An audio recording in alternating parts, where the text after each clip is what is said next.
Now that we have created a route middleware and used route middleware, there's another type of middleware also, which is called global middleware.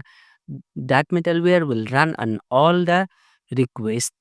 So to create a global middleware, first let's open our terminal, and in here let's create a new middleware by typing PHP artisan make middleware, then give it a name. So I will give him a name of global middleware.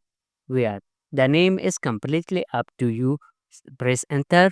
It has been created. Now let's go to our global middleware by going to app http middleware, then global middleware, and in here I want to log all the requests that comes to the my system.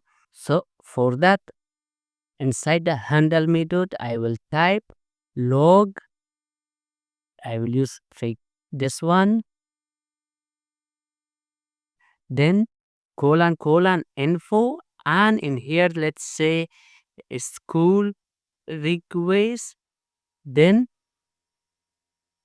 we will add the request method. So just let's type request method, and also let's append the request path as well. So dot empty space and request path.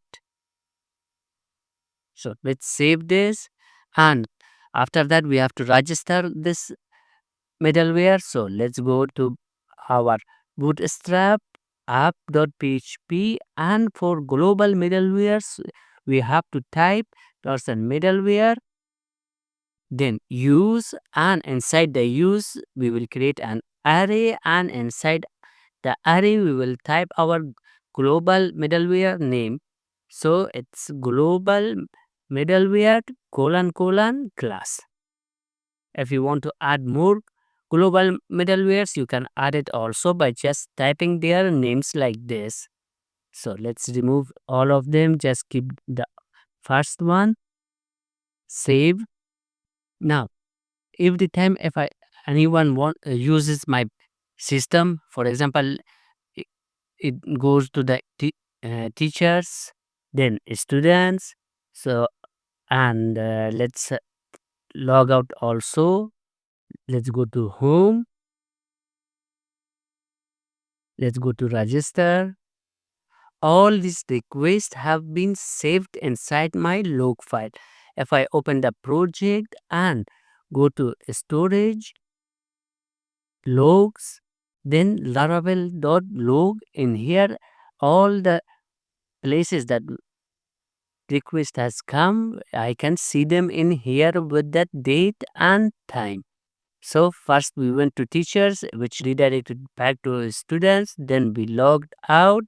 Then we visit the student, we visit the home login page, and finally we visited the register page. So all of them have been logged inside my log file.